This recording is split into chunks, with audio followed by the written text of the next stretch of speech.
Bonjour à tous et bienvenue dans cette vidéo. Ici Hiroshi Crypto et je me réjouis de vous retrouver aujourd'hui pour décrypter l'actualité des crypto-monnaies et aussi d'un point de vue macro. Il est 21h29, une vidéo beaucoup moins tardive que d'habitude. Alors, je vous invite à mettre un petit pouce bleu, à vous abonner et à me rejoindre sur mon canal Telegram. Donc, aujourd'hui, marché qui est complexe, donc sincèrement complexe et je vais vous expliquer tout cela. On avait un rebond et puis la chute est repartie de plus belle. Et en effet, les investisseurs se méfient d'un embrasement de la région du Moyen-Orient. En effet, Israël a promis de répondre à l'attaque ou à la riposte de l'Iran. Donc, on va décortiquer cela sans faire de commentaires, bien entendu, avec bienveillance. L'objectif, c'est de comprendre ce qui se passe afin de prendre les meilleures décisions d'un point de vue investissement sur les crypto-monnaies. Quand je vous parlais de Troisième Guerre mondiale, sincèrement, sur Twitter, je ne déconnais pas. Alors, j'ai dit que je ne crois pas toujours à une Troisième Guerre mondiale, mais le marché, lui, oui, le marché, les investisseurs, les médias, les news vont jouer sur ça. OK? Pourquoi je vous dis ça? Mais parce que les médias vont vouloir faire du buzz, vont vouloir avoir beaucoup de visibilité, faire en sorte que, je ne sais pas pourquoi, le monde panique, ait peur, etc. C'est très vendeur, d'accord. Mais il y a des risques. Sincèrement, il y a quand même des risques parce qu'on a quand même un embrasement dans la région du Moyen-Orient, comme on l'a vu dans ma précédente vidéo. Donc, n'hésitez pas à la voir. De manière frontale, c'est la première fois que l'Iran attaque directement Israël et auparavant, eh bien, Israël, c'était la première fois, lorsqu'elle a attaqué, bien entendu, le consulat de l'Iran à Damas, en Syrie, c'était la première fois qu'il y avait une attaque directe et surtout sur un bâtiment diplomatique, en tuant des gardiens de la Révolution ainsi que des diplomates. Donc, on est vraiment dans un embrasement, surtout que lorsque l'Iran a répondu à Israël, eh bien, ça n'est mêlé la France, le Royaume-Uni, les États-Unis. Il y a eu une partie aussi de l'Arabie Saoudite à travers la Jordanie, voilà, qui ont détruit de nombreux drones ainsi que des missiles balistiques. Donc, on parle de coalition, quand on parle de coalition, quand on parle des pays qui ferment leur espace aérien, quand on parle que la Russie, par exemple, a donné son soutien à l'Iran et que la Chine essaye, voilà, de faire baisser l'escalade, etc., et que aussi elle donne raison à l'Iran de riposter, etc. Donc, on est dans, entre guillemets, le jeu des alliances. On pourrait parler de Troisième Guerre mondiale comme on a appris à l'école avec la triple entente, la triple alliance, même si entre nous, on est loin, mais franchement, qu'est-ce qui a fait basculer la Première Guerre mondiale et la Deuxième Guerre mondiale? Parfois, c'était un simple attentat, parfois, c'est voilà, deux pays qui ne s'entendaient pas. Là, on a une multitude de pays qui ne s'entendent pas et on a des médias qui s'enflamment sur une éventuelle Troisième Guerre mondiale. Et cela, eh bien, même si, entre guillemets, même si on a tous ces ingrédients qui pourraient penser qu'on est sur le point d'avoir une Troisième Guerre mondiale, on est quand même loin parce que voilà, on a la superpuissance des États-Unis qui dit non, on n'attaquera pas l'Iran, on veut défendre Israël, etc., parce que c'est notre. Voilà, voilà, ils ont promis à Israël une défense, etc. Et donc, ils ne veulent pas d'une escalade. Ils ne veulent pas attaquer directement l'Iran. Donc, ils disent oui, on veut défendre, vous défendre, etc. Mais on ne veut pas attaquer l'Iran. Et donc, forcément, malgré tout cela, on a les marchés qui paniquent. Le S&P 500 a chuté aujourd'hui. On va regarder rapidement si c'est toujours le cas, parce que voilà, ça bouge énormément. Et on a bien, Israël qui a dit, à travers le chef de l'armée, on promet une riposte à l'attaque iranienne. Donc, le chef de l'état-major de l'armée israélienne s'est exprimé lors d'une allocution devant les soldats sur une base touchée par une frappe iranienne. Et oui, parce qu'il faut savoir que même si beaucoup de personnes se félicitent, et techniquement, j'aimerais dire que c'est très bien qu'il n'y ait pas eu d'effusion de sang, qu'il n'y ait pas eu de victimes civiles, etc., innocentes. Eh bien, il y a eu une base aérienne dont est parti certains avions, et il me semble, je ne suis pas très technique, mais bon, des F-35, il me semble, si je ne dis pas de conneries. Bref, des avions israéliens qui ont bombardé le consulat d'Iran à Damas. Et donc, l'Iran, entre guillemets, comme il disait, pour punir Israël, eh bien, ils se sont attaqués tout simplement à cette base. Et voilà, ils ont utilisé plein de drones, ils ont utilisé des missiles balistiques, ils ont réussi à atteindre leur objectif et ils s'en sont félicités et ils ont dit que l'affaire était close. Sauf que, ben, vous voyez aujourd'hui, eh bien, l'armée d'Israël promet une réponse à l'attaque iranienne et les États-Unis ne veulent pas intervenir. Donc, à voir ce que ça va donner par la suite. Et, franchement, je ne trouve pas ça du tout passionnant. D'accord? On pourrait croire que oui, on va voir, etc. Bref, c'est la guerre, c'est chaud. Et en plus de ça, ça nous impacte directement dans nos investissements, dans notre propre argent. Donc, ce n'est pas du tout une chaîne géopolitique, mais il faut comprendre ce qui se passe pour eh bien, évaluer nos risques et les enjeux financiers tout simplement. Et là, aujourd'hui, on a une baisse de 1,36%, alors que le marché était en train de rebondir. Et ça corrige. Là, on est à 2,29 trillions au niveau de la capitalisation. Et en plus de ça, on était à 4 jours du halving. Là, on est en train d'avoir un halving. On a notre fête, entre guillemets. C'est limite, voilà, notre grande fête, notre nouvelle année pour les crypto optimistes et enthousiastes, et bien, qui est en train d'être tout simplement cachée. Et on a un index Fear and Greed qui est en train de baisser régulièrement. Et donc là, on passe à 65. On est toujours dans la cupidité. Ouais, parce qu'on a déjà une belle capitalisation, etc. On a un beau Bitcoin à plus de 60 000 dollars, mais ça n'arrête pas de chuter, de rebondir un petit peu. Donc aujourd'hui, beaucoup d'incertitudes et je vous ai préparé plusieurs crypto-monnaies, dont 5 crypto-monnaies qui ont perdu plus de 50% de leur valeur depuis leur ATH, leur récent ATH, ce n'est pas la TH de l'ancien bull run ou du bull run 2017, etc. Donc mettez un maximum de pouces bleus parce que c'est ce qu'on va analyser et qu'on va étudier dans cette vidéo également. Donc, le Bitcoin, 63 434 dollars, une baisse de 1,16%. On a l'Ether qui se reprend un petit peu, 0,87%. Alors, quand je dis il se reprend, il faut savoir qu'à un moment donné, on avait des plus 5, des plus 4, des plus 10 et qu'il faut prendre en compte surtout les statistiques de TradingView parce que là, c'est les dernières 24 heures et TradingView, c'est les dernières statistiques depuis minuit. Mais depuis minuit, franchement, ce n'est pas joli, sincèrement. D'accord? Donc là, c'est en train de repartir un petit peu. Donc plus 1% pour l'Ether. On a le BNB quasiment plus 1%. Le Sol à 138 dollars. On a eu carrément un Ether qui a descendu en dessous des 3000 dollars. Le XRP toujours en dessous des 50 centimes. Donc même niveau qu'hier, ça a rebondi un petit peu à un moment donné. Puis là, c'est en train voilà, de repartir. Ou peut-être qu'il va rechercher les 50 centimes. Le Toncoin qui a on a profité hier pour passer dans le top 10 et même passer devant le Dogecoin et ADA. On a le ADA toujours au même niveau qu'hier, autour des 45 centimes. Le Doge qui a repris plus 6%, voilà, donc c'est positif.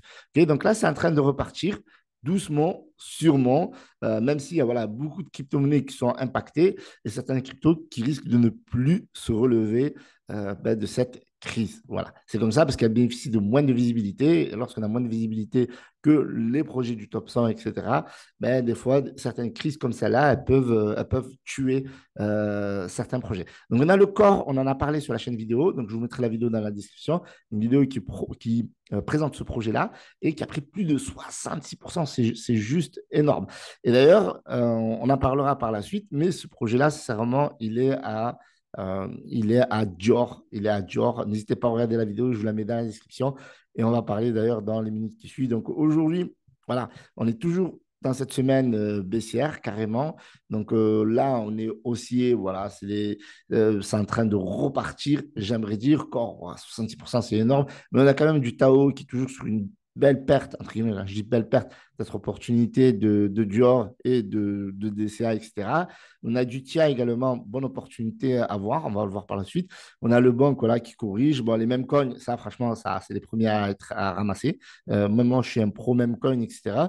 Ceci dit, voilà, c'est les premiers même coins à ramasser. C'est tout à fait normal parce que c'est des crypto-monnaies qui sont basées sur la hype. Donc, les gens, ben, dès qu'ils voient que, ben, de toute façon, il n'y a pas de fondamentaux techniquement pour maintenir les projets toujours aussi même en cas de risque, à part pour le Dodge. Bon, Dodge, c'est une exception, c'est dans le top 10, c'est historique, etc., etc. Mais de manière générale, les mêmes coins comme Floki, Shiba, Pepe, WIF, etc., etc., eh bien, ça baisse assez rapidement. Donc là, c'est en train de repartir. Peut-être que ça va rebaisser, je ne sais pas. En ce moment, voilà, c'est assez complexe à décortiquer, surtout qu'on a le marché qui est baissé, on a le S&P 500 qui est baissé, le Nasdaq qui est baissé, le Dow Jones qui est baissé, le marché des cryptos est baissé. Donc, sans transition, voici les 5 crypto-monnaies qui ont un bon potentiel à Dior, à surveiller et potentiellement à recharger selon vos objectifs et si ces projets vous intéressent. Au plus bas, par rapport à la TH, nous avons une perte de 63,55%. Le ordi est tombé à 36 $ et en ce moment, il est à 43,3 $. À la TH, nous sommes montés à plus de 96,98 $ et donc, à mon sens, il y a un potentiel lorsque une crypto-monnaie, un alt, atteint une baisse par rapport à un ATH qui a été plus ou moins récent, un potentiel intéressant à recharger. Donc, si vous ne savez pas ce que c'est Ordi, ben, c'est le premier token des Ordinals qui a été construit sur la BRC20, donc sur la blockchain Bitcoin en tant que inscription. Actuellement, le market cap est de seulement 911 millions. En effet, c'est monté à, il me semble, à plus de 2 milliards. Et là, moi, je pense que voilà. Donc, c'est un truc à étudier, c'est un truc à méditer. Il y a 21 millions d'ordi. Les 21 millions sont toutes en circulation. Et donc, ça, c'est vraiment intéressant à dire, bien entendu. Donc, nous avons en deuxième token le Hivo. Le Hivo, c'est tout simplement une blockchain de Layer 2. Donc, on a eu une grosse hype des Layer 2 durant ce premier rallye. Et là, on a eu une baisse la plus importante de 65%. Et actuellement, nous sommes sur une baisse de 59%. Alors, précision, j'ai choisi tous ces projets, ces altcoins que je juge comme projets de qualité. Donc, je ne suis pas votre conseiller financier. Donc, faites vos propres recherches afin de vérifier et de valider. En tout cas, pour moi, c'est validé. Et ces cinq crypto-monnaies ont connu une baisse qui est plus ou moins supérieure à 50% et que je juge intéressant à Dior, bien entendu, et à prendre position certainement pour certaines crypto-monnaies. Donc, à voir si vous les avez dans votre bague. N'hésitez pas à me dire dans les commentaires si vous avez, par exemple, du Aivo qui tourne autour des 1,60 $. Et là, pour moi, on voit bien que sur ces 3 derniers jours, on voit bien que nous sommes sur un support autour des 1,59 $, autour des 1,60 $. Donc là, il y a un potentiel de rechargement. La capitalisation, elle n'est pas très élevée pour un layer 2 prometteur. On est à 176 millions. Donc, ils utilisent donc, la technologie des roll-ups. Et donc, voilà, nouvelle techno. Donc, potentiel qui pourrait être important à l'avenir. Alors, par rapport au token, ben là, il faut faire attention quand même parce que au niveau de la tokenomics, il y a 11% seulement des jetons qui sont en circulation.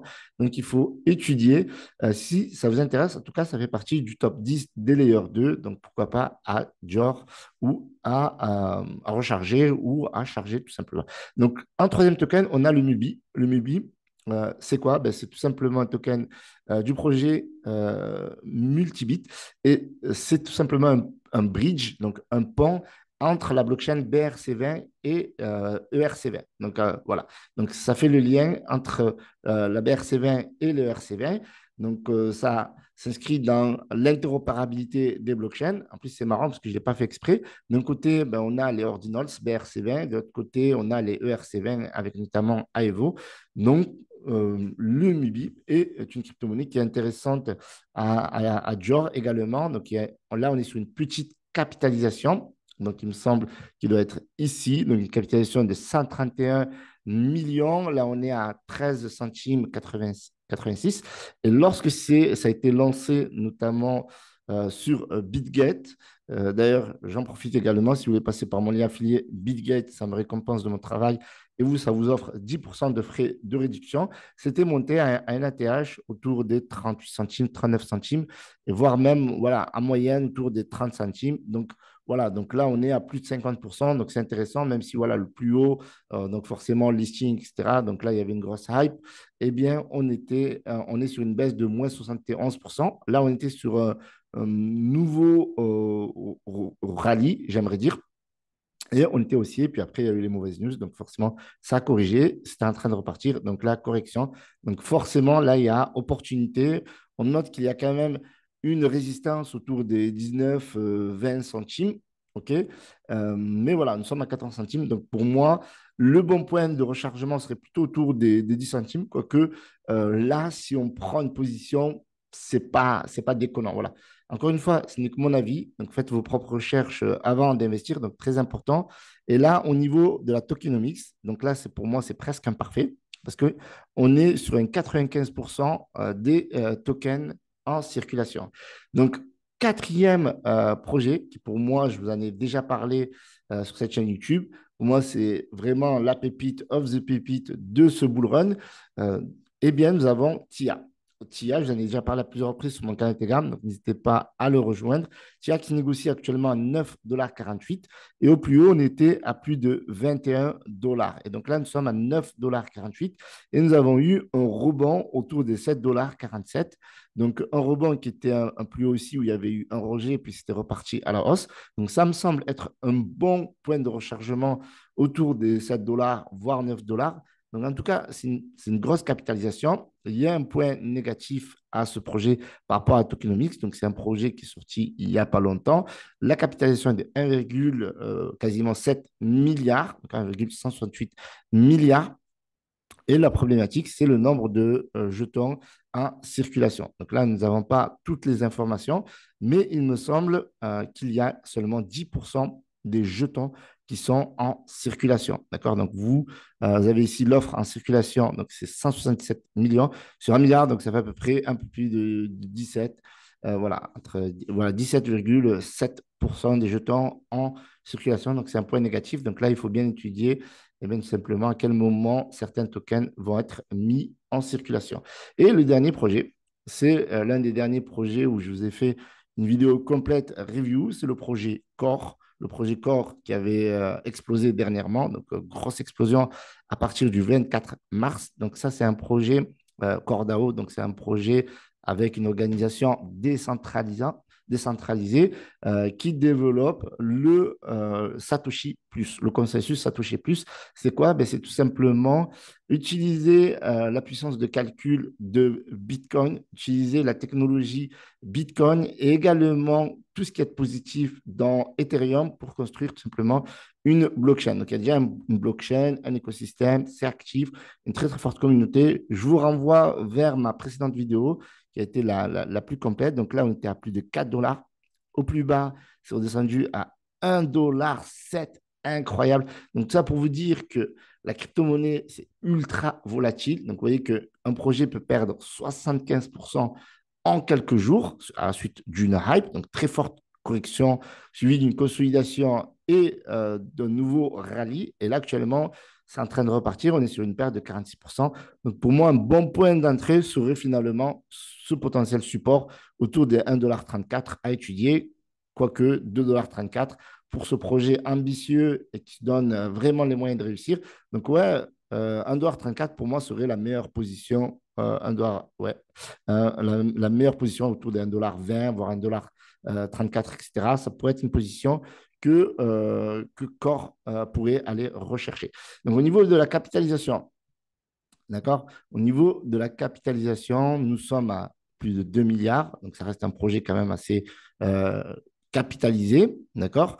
On a quand même du volume. Et ça, c'est intéressant. Un volume qui augmente et en plus positivement alors que tout est en train de baisser. 554 millions. Donc, beaucoup de manipulation, forcément, vu la baisse. Et on a 2,1 milliards de jetons en circulation. Nous en avons 42%. Donc, il y a du mining, il y a pas mal de choses à étudier sur ce projet. Ça s'inscrit dans le Web3. Donc, c'est très prometteur à dur. Voilà, tous ces projets sont vraiment intéressants selon moi. Bien entendu, les capitalisations ne sont pas encore assez élevées. Donc, bien entendu, il y a des opportunités plus ou moins importantes. Celestia, c'est l'un de mes projets préférés. Cordao, sincèrement. Donc, après, Aevo, c'est prometteur en tant que player 2. Franchement, tout est vraiment intéressant. Sinon, vous doutez bien que je ne voudrais pas partager.